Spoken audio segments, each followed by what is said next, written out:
जय सिया राम। श्रीमद् वाल्मीकि रामायण बालकांड 38वां सर्ग। राजा सगर के पुत्रों की उत्पत्ति। इसी कथा को सुनाने के बाद विश्वामित्र ने दूसरी कथा प्रारंभ की। वे बोले, वीर, पूर्व काल में अयोध्या में सगर नाम से प्रसिद्ध एक धर्मात्मा राजा थे। उनकी पत्नियों के नाम केसकी और सुमिति था। उनके कोई संतान न थी। एक वे संतान के लिए हिमालय पर जाकर तप करने लगी। इस तपस्या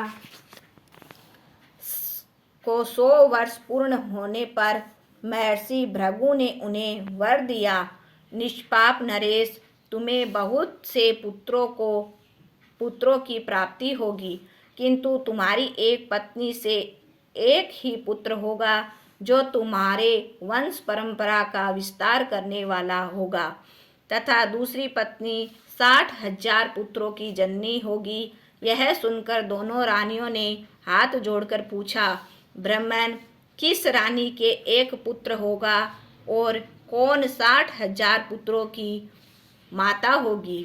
इस पर भृगु ने दोनों से अपनी अपनी इच्छा प्रकट करने के लिए कहा।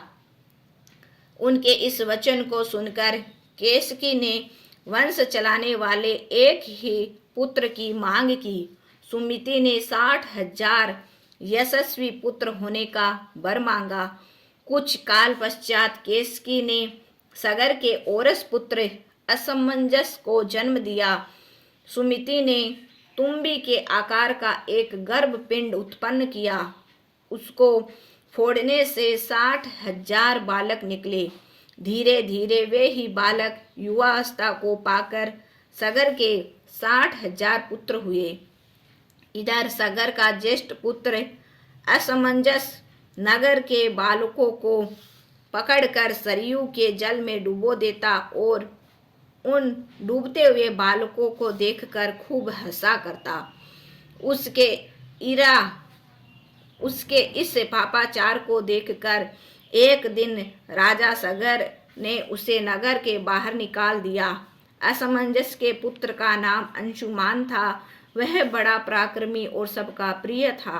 नरश्रेष्ठ, कुछ काल के पश्चात महाराज सगर को यज्ञ करने का विचार हुआ और फिर वे इसकी तैयारी में लग गए।